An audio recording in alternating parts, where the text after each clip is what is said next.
Discover a transformative journey as a young man learns life's truths from the chosen one. The journey begins with a question: what if everything you believed about life, its struggles, and its purpose was only half the story? Imagine yourself walking alongside a young man, someone like you, like me, searching for meaning. He stumbles upon the chosen one, a mysterious figure whose wisdom seems limitless yet strangely familiar, like an echo from the depths of your own soul. And so, we begin. We meet the young man at a crossroads, both literal and metaphorical. His life feels like a cycle, waking, working, and waiting for something undefined. Have you ever felt this way? Like life's rhythm is missing its melody? He carries this question in his heart: why do I feel like I'm chasing shadows? The chosen one appears not in grand robes but as a humble presence, unassuming, yet magnetic. What are you seeking? He asks. The young man hesitates. He knows the words but feels their weight. Truth, he finally says. The chosen one smiles. Truth isn't a destination, it's a mirror. Are you prepared to look? This question, simple yet profound, marks the beginning of their shared journey.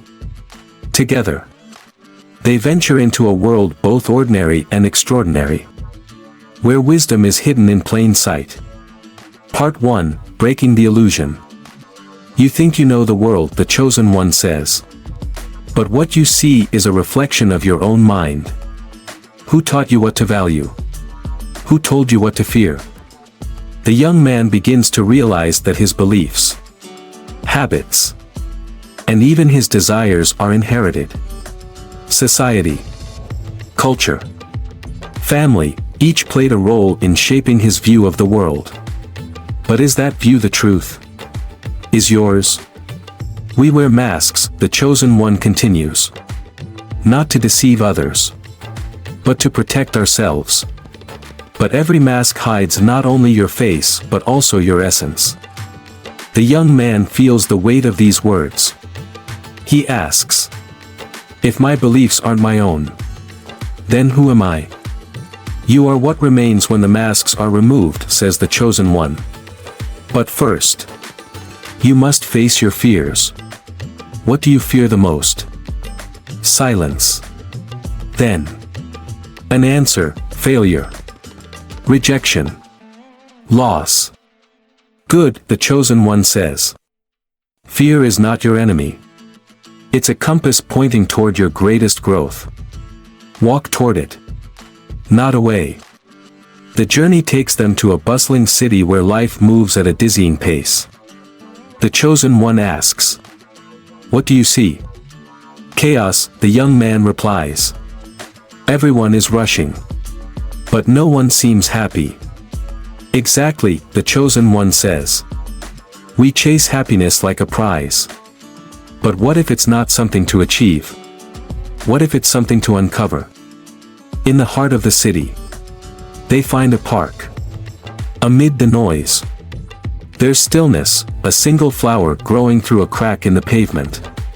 What do you notice? The chosen one asks. It's beautiful, the young man says. Why? Asks the chosen one. Because it's rare? Because it's fragile? Or because it's a reminder that beauty exists even in the harshest conditions? The young man is silent. He realizes that he's been too busy searching for grand truths to notice the simple ones. Are you? The chosen one teaches through riddles and parables, each peeling back a layer of illusion. Imagine a fish in the ocean, he says. It spends its life searching for water, never realizing it's already surrounded by it. Isn't that how we search for happiness? Then why do we feel empty? The young man asks. Because we don't recognize what we already have. Gratitude is the bridge between scarcity and abundance. These words strike a chord. The young man starts noticing the small joys he's overlooked: a stranger's kindness, the warmth of the sun, the sound of laughter. Each moment feels like a gift. And you? Do you see the gifts in your own life? Part 2, the inner battlefield. Confronting the shadows within. The journey grows darker as the chosen one leads the young man to a secluded forest. This is where most turn back, the chosen one warns. Not because the path is too difficult, but because it demands you face yourself. Are you ready to meet the shadows you've ignored? The young man hesitates. Shadows? What does that mean? What are you hiding from yourself? The chosen one presses. What are you hiding from yourself? Deep inside. He knows. We all know. Don't we? There are parts of ourselves we bury, regrets, fears, and flaws we hope no one will see. But the chosen one reminds him, and us, that the shadows don't disappear when ignored, they grow. What you resist persists, says the chosen one. What you deny controls you. The only way out is through. The forest is eerily silent, amplifying the whispers of doubt in the young man's mind. Memories surface, times he failed, hurt others, or betrayed his own values. He feels overwhelmed. Why must I relive this pain, he asks. To heal, the chosen one replies. Pain is not the enemy, it's a teacher. Every scar has a story, and every story holds a lesson. What is yours teaching you? The young man sits in the stillness of his thoughts. He realizes his pain isn't just suffering, it's a map, pointing to areas of growth. But following that map requires courage. Do you have the courage to face your own pain? Days pass in the forest. The young man wrestles with his inner demons, his jealousy, his anger, his need for validation. He discovers that these emotions, while uncomfortable, are not inherently bad. They are messengers, the chosen one explains. What are they telling you? Anger, he learns, often hides hurt. Jealousy reveals longing. Fear signals vulnerability. These emotions, once seen as enemies, become allies in understanding himself. Most people are prisoners of their emotions, says the chosen one. They react without reflection. But you, when you feel anger, can you pause and ask why? When you feel fear, can you explore what lies beneath? This is freedom, not the absence of emotion, but the mastery of it. The young man nods, beginning to grasp a profound truth. We are not our emotions, but we are responsible for how we respond to them. And you?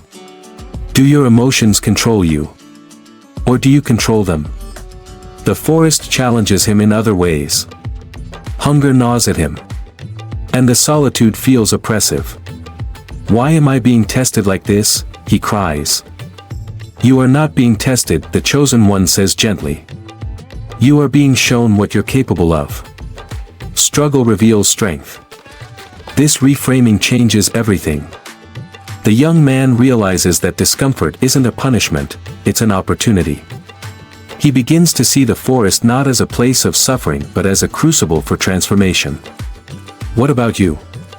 When life tests you, do you see it as a curse or a chance to grow?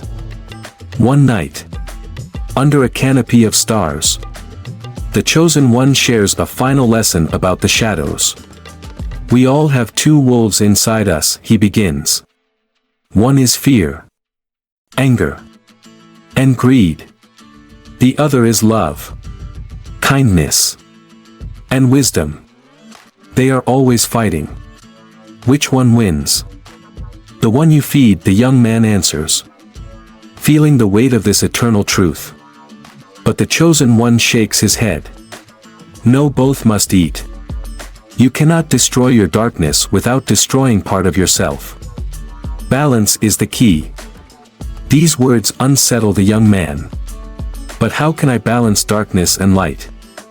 By recognizing that they are not separate, the chosen one replies. Just as night and day create a whole, So do your strengths and flaws. Embrace your wholeness. Not just the parts you like. This realization brings peace.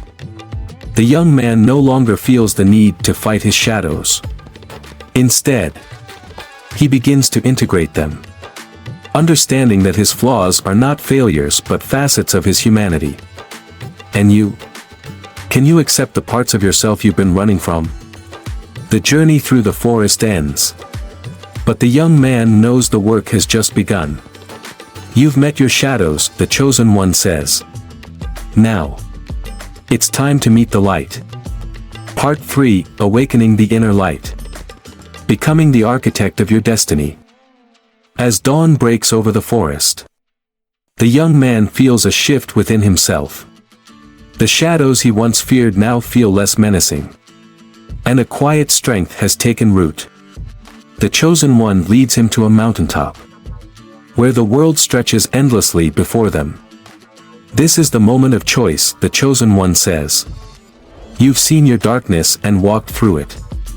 But now, the question is, what will you do with the light you've discovered? The young man looks at the horizon, overwhelmed by the vastness of possibility. How do I know what path to choose, he asks. The chosen one smiles. You don't. But you don't need to. Life isn't about finding the perfect path, it's about walking it with purpose. Every step reveals the next. The young man begins to reflect on his journey. He recalls the lessons learned in the city, the forest, and from his own emotions. He sees that life's truths aren't hidden in distant lands but are present in every moment, waiting to be uncovered.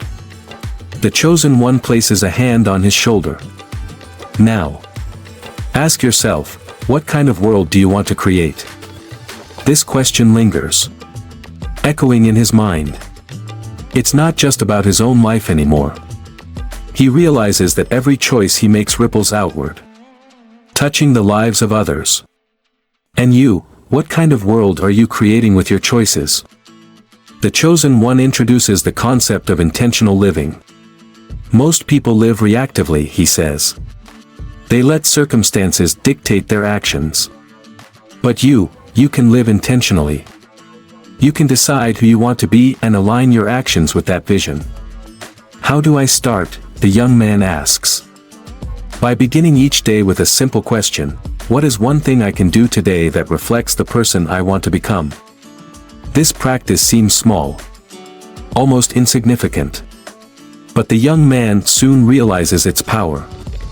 Each deliberate action builds momentum, transforming his life from the inside out.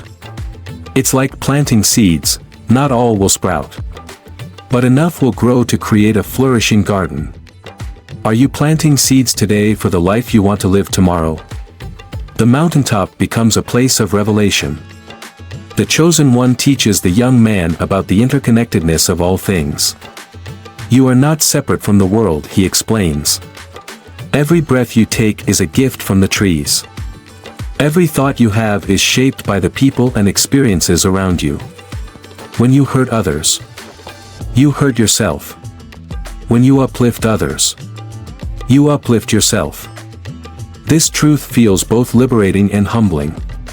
The young man begins to see himself not as a solitary figure but as part of a greater whole. He asks, how can I honor this connection? Through service, the chosen one replies. Not in grand gestures, but in everyday actions. Kindness, compassion, and integrity, these are the threads that weave the fabric of a meaningful life. The young man starts practicing gratitude, mindfulness, and service.